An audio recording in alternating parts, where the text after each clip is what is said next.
Of gewoon, je gaat de oude oren en je gaat de lachen onderheen. En de mens die nu komt, die kent dat als de beste. Je hebt misschien al een beetje in aankomen wat nu gaat komen. We gaan naar de buurt. Ik heb dat zelf vorig jaar een keer van morgen proeven.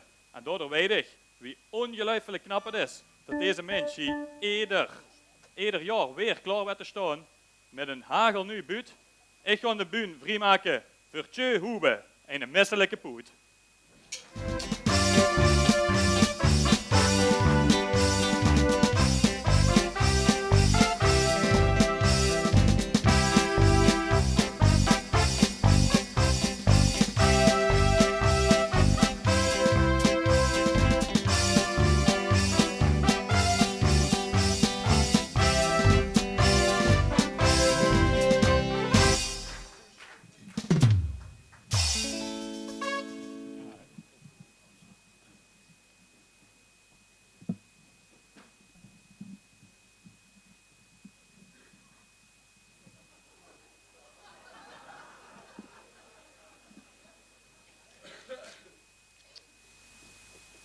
Hoi allemaal.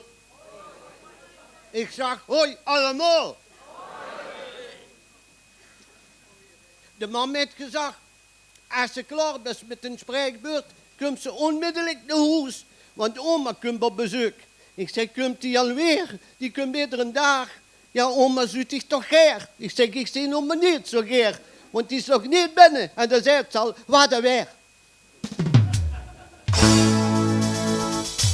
Ja, ik moest wel komen, want ik heb ome Huppie, de lange, hier van de revue, dat heb ik beloofd dat ik een spreekbeurt ging houden.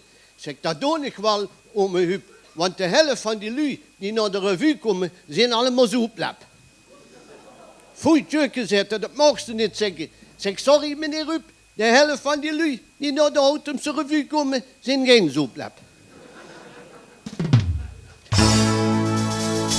Ik ben wel een beetje zenuwachtig. Maar niet meer zo erg als we een jaar of 6 waren.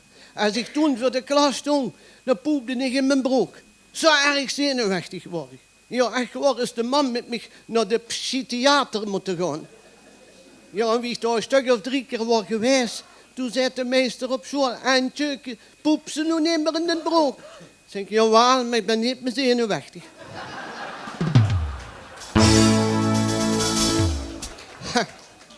Ik ben alleen een beetje nog zenuwachtig als ik naar de tandarts moet. Hier ook, mevrouw. Nee, ik wel. En toen ben ik teruggekomen met de mam. Kom ik thuis en zet de pap, heeft u nog geschreven? Nee, zet de mam, de tandarts heeft geschreven. Wie kent dat dan? Tjukken heeft hem op zijn vinger gebeten. Ja, ik heb wel eens geschreven. Ja, wie ik op visite was bij opa en oma. Want de opa van mij, dat is een rare, zeg. Dat is een rare. Die is immer een tummer aan het zeggen. En dan zegt er, tjukken, ik ben een man van weinig woord. Als ik met de vinger knip, komt ze onmiddellijk hier. Zeg, opa, ik ben een jongske van weinig woord. Als ik zo kom, kom ik niet. Ja, toen heeft ze zich toen van gekkigheid op een doem. Ha, dat bloeide weer varken. Ja, en toen ben ik beginnen te schrijven en te beuken. Oma, kom gauw, opa heeft zich op mijn vinger gehouden. Maar tjukken zei, oma, dat doet toch niet voor te beuken? Zeg, ik heb ook eerst heel hard gelachen.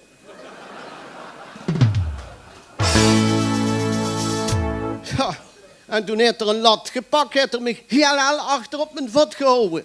En ik zeg, oma, dat deed pijn, dan moet je eens kijken. Tjukken doet de brokens af. Oh, jong, zegt ze, oh, jong. Ik zeg, wat is gespleten.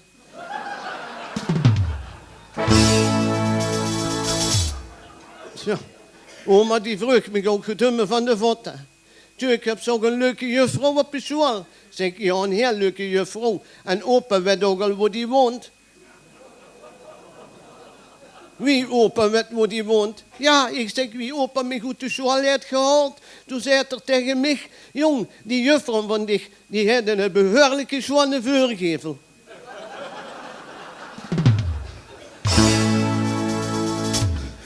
Toen heeft oma me goed gelachen wat dat was.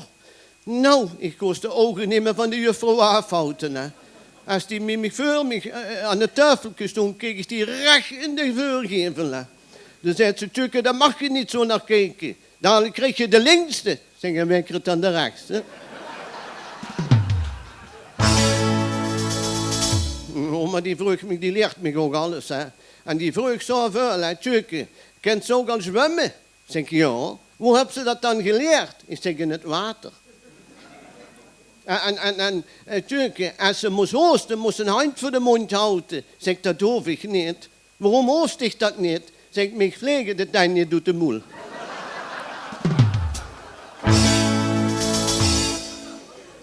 Tjukke, wat is zwaarder, een kilo veren of een kilo lood? Zeg, een kilo lood natuurlijk. Nee, Tjukke, dat is geen verschil. Zeg, oh nee, oma, dan gaat het onder de roet staan.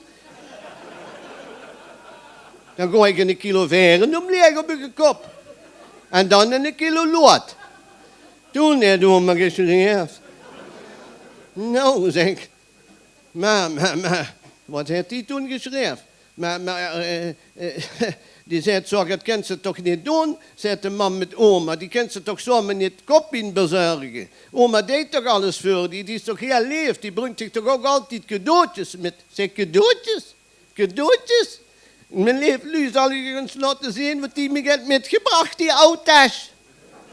Ja, die, ja. Ik zeg, wat moet ik daar nu met? Ik heb toch een zakkenperuk. En een rugzak.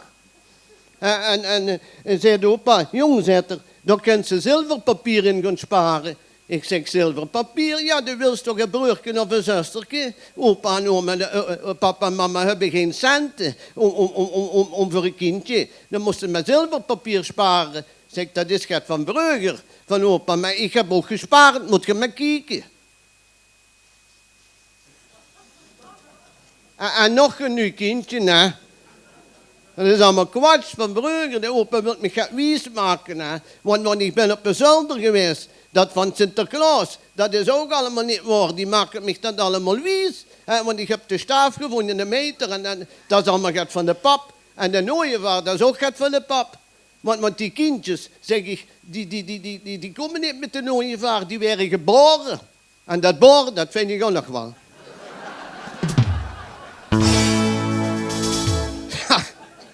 En toen heeft de pap me alles uitgelachen over het boor. Ja. En nu heb ik ook tegen hem gezegd, morgen ga ik trouwen. Met wie ga je dan trouwen, zegt er. Ik zeg, met Chantal, die van jong beleggen. Maar jong, zegt er, die is 40 jaar ouder als ik. Zeg, je hebt toch gezegd op een oude fiets moet het leren? En wat gaat je dan met de kindjes doen? Ik zeg, zo dikke Chantal in één keer lekt, trap ik het kapot. Jong, dat moest nog veel leren, zegt er. Gingen ze naar buiten. Zeg, wat een weer. Kom jongens, we gaan wandelen langs het kanaal. En we wandelen dan langs het kanaal. En ineens zie ik een hele grote boot. Ik zeg, pap, we moeten op school het dialect leren. Maar ik weet niet wie ze boot moest schrijven. Ja, zegt hij, dat weet ik ook niet. En toen zag ik toen, Henk Steltje. Daar zag ik er lopen. Gang eens naar oom Henk, de wettermachine. Ik zeg, meneer Henk, weet je wie ze boot in het dialect moest schrijven? Ja, zegt hij, ganz gemakkelijk, Tjukke, B-O-A-T. Ik zeg, oh, daar komt weer een boot. Ik zeg, daar is nog een schondere. Oh, oom Henk, wie moest dat nu ook over schrijven? B-O-A-T, zegt er. Heb ik dich toch zus gezegd? Ik zeg, maar daar komt toch een schone boot, zo heb ik nog nooit in gezien. Maar, zegt meneer Henk, dat is geen boot, dat is een hoverkracht. Ik zeg, en wie moest dat dan in het dialect schrijven? Nee, Tjukke, zegt er, het is toch een boot.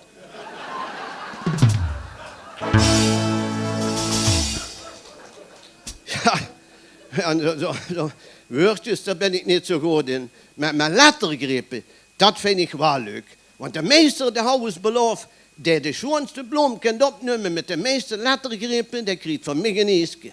Nou, daar stook een jong de vinger op. Meester, ik weet een, met 3 lettergrepen. Alle laat eens horen. Boterbloem, dat is fijn, fijn, fijn, zegt er. Daar stook een meisje de vinger op. Ik weet een met 4. Alle laat eens horen. Vergeet me niet. Nou, zegt er, dat is fijn, fijn, fijn. Zeg, meester, maar ik weet ook een. van 5 lettergrepen. Oh ja, tjuke, laat eens werken. Ik zeg, geslachtsgemeenschap. Meneer lieve jongen, zei er, dat is toch geen bloem? Ik zeg, nee, maar dat is wel fijn.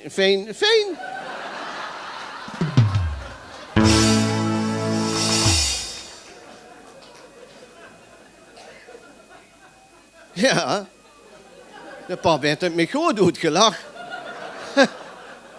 Jazeker.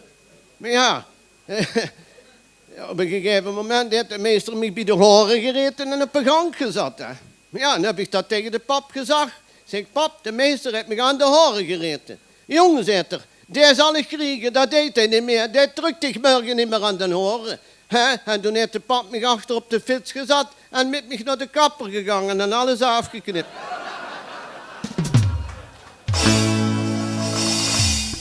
Ja, dan heb ik hem maar niet gezegd dat er me ook aan mijn oren heeft getrokken.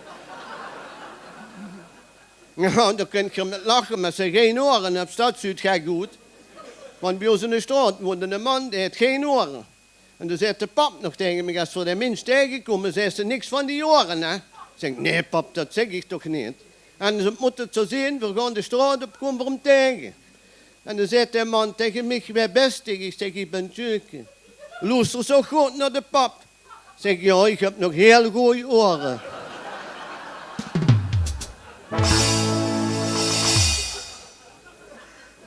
Alleen mijn ogen, zeg ik, die heb ik een paar weken geleden hartstikke blauw gehad.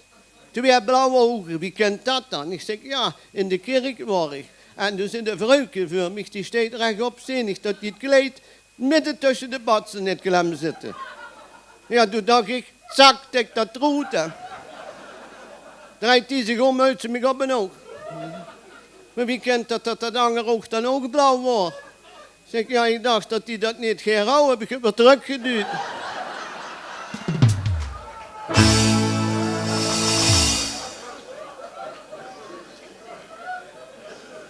Ja, nu heb ik me verstraft. Hier bij de nieuwe pastoor moeten gaan biechten. Ja, dat heb ik nog nooit gedaan. Ik wist gar niet wie dat moest. Hadden me gezegd, oh, de kast moest in. Ik ga daar erin, ik zet me op mijn knieën. Rits, geen een schuif op.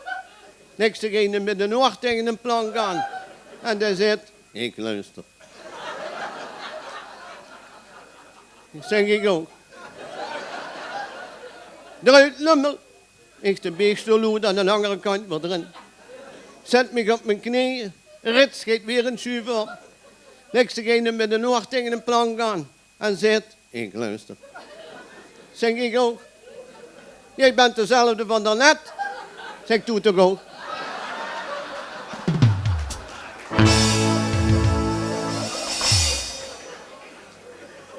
Ik ga even.